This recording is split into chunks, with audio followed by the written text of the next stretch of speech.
나르시시스트 부모가 나이가 들게 되면 그 자녀는요, 또 다른 형태의 어려움에 처할 수 있어요. 나르시시스트 부모와 완전히 거리를 둘 수 있다면 좋겠지만 사실 현실적으로 그렇게 되기는 어렵죠.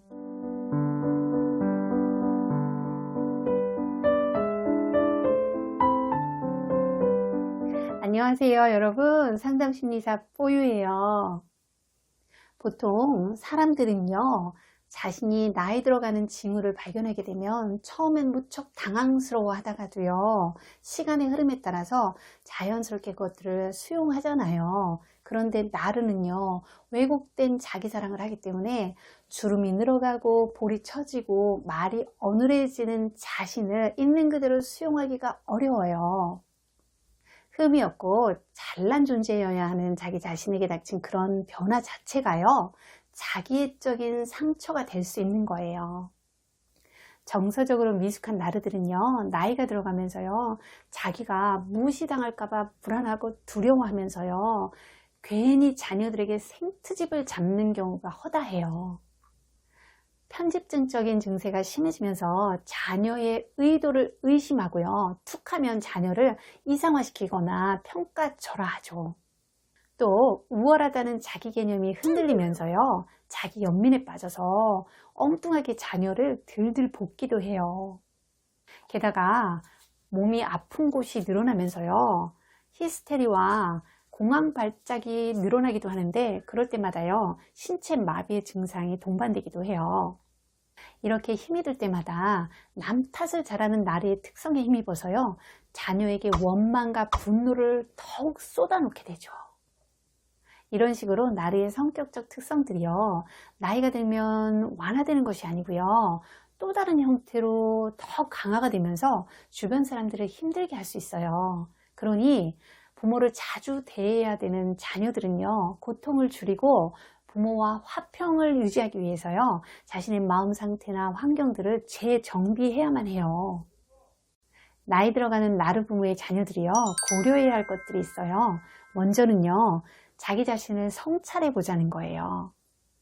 나르 부모와 함께 살아오면서요, 그동안 나는 어떤 삶을 살아왔는지, 무엇이 힘든지, 지금 나는 어떤 상태인지, 나르 부모를 얼마만큼 내가 돌볼 수 있는지와 같은 것들에 대해서요, 객관적으로 상황과 나의 생각들을 점검해 봐야 해요. 그리고 무엇보다도요, 부모가 어째서 주변 사람들과 나를 이렇게 힘들게 하는지에 대한 이해를 갖는 것이 중요해요. 내 마음을 성찰해 보려고 할 때요, 감정이 너무 격해져서 정리가 잘 안 된다거나, 부모를 아예 이해하고 싶은 마음 자체가 없다거나 용서가 되지 않는다면요, 꼭 전문가를 찾아가셔서 도움을 받으셨으면 좋겠어요. 두 번째는요, 현실과 진실을 있는 그대로 받아들이자는 거예요. 나이 들어가는 나르 부모를 우리가 대할 때마다요, 기억해야 할 것들이 있어요. 먼저 부모의 견해가 어처구니 없게 느껴질 때라도요, 정면으로 맞서지 말고 그들의 수치심을 자극하지 말자는 거예요.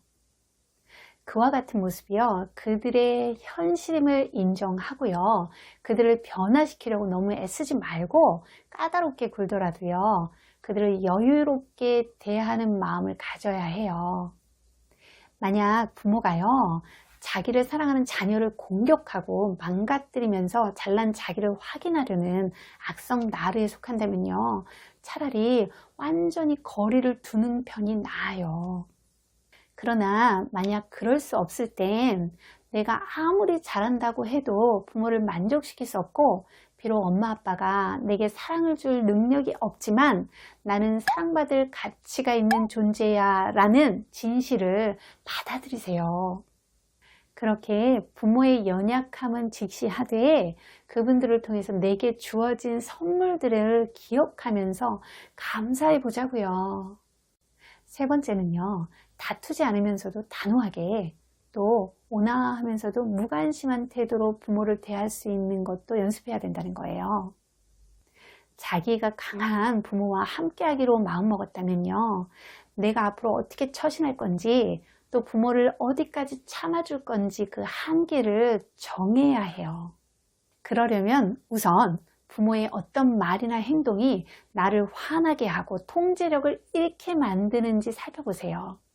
그리고 부모가 내게 마구 던져버리는 것 같은 부정적인 말들을 있는 그대로 받아들이기보다 그 이면에 깔린 긍정적인 의미를 파악해 보려고 노력하는 자세가 필요해요. 예를 들면 너는 글러먹었어. 네가 그러면 그렇지 라는 말을 들었다면요. 자식을 향한 관심과 잘 되기를 바라는 안타까움을 저렇게밖에 표현할 수 없는 거겠지 라면서 재해석하는 힘을 키우자는 거예요.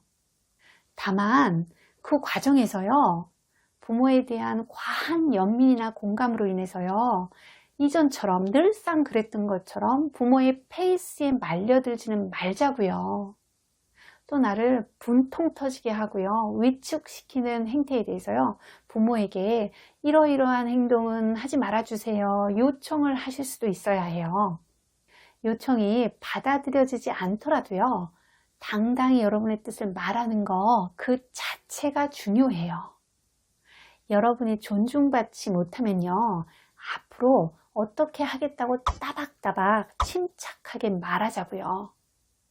부모가 수치심이나 죄책감을 이용해서 여러분을 조종하려고 든다면 내버려 두지 마세요. 일단 경계를 세웠다면요. 싸우지는 않되 물러서지 말고 단호히 경계를 지키세요. 또 나르 부모가 얼토당토않게요. 흥분을 하거나 격동을 할 때도요. 당신은 그렇게 하세요. 나는 내 갈 길을 갑니다. 라는 온화한 무관심으로 대응하셔야 돼요. 마지막 네 번째는요. 도움을 요청하자는 거예요. 인식의 변화를 꾀하고요. 건강한 경계를 두면서 우리의 행동을 바꾼다고 해도요. 나로 부모와 함께하는 것은 여전히 힘들 거예요. 그러니 여러분이 균형을 잡고 힘을 낼 수 있도록 도와줄 수 있는 사람들이 반드시 필요해요. 가족들에게 도움을 요청하되 도와줄 수 있는 상황이 아니라면요. 외부로 한번 눈을 돌려보세요. 여러분이 마음을 연다면요. 여러분을 있는 모습 그대로 인정하고 품어주면서 도와줄 그런 사람들이 분명히 있을 거예요. 나름 부모가 자신의 자기애를 채우고 만족시키기 위해서 여러분을 조종하며 붙들고 있는 게 사실이겠지만요. 어쩌면 홀로서기가 두려운 여러분이요. 부모의 조종에 그냥 매여서 자기 자신을 끝없이 방치하고 있는 건지도 모르죠. 이제는 두려워하지 마세요. 홀로 서세요. 여러분은 생각보다 강하답니다. 지금까지 마지못해서 부모님을 도와드렸다면 이제부터는요. 당당히 자발적으로 할 수 있는 만큼만 부모님을 돕자고요.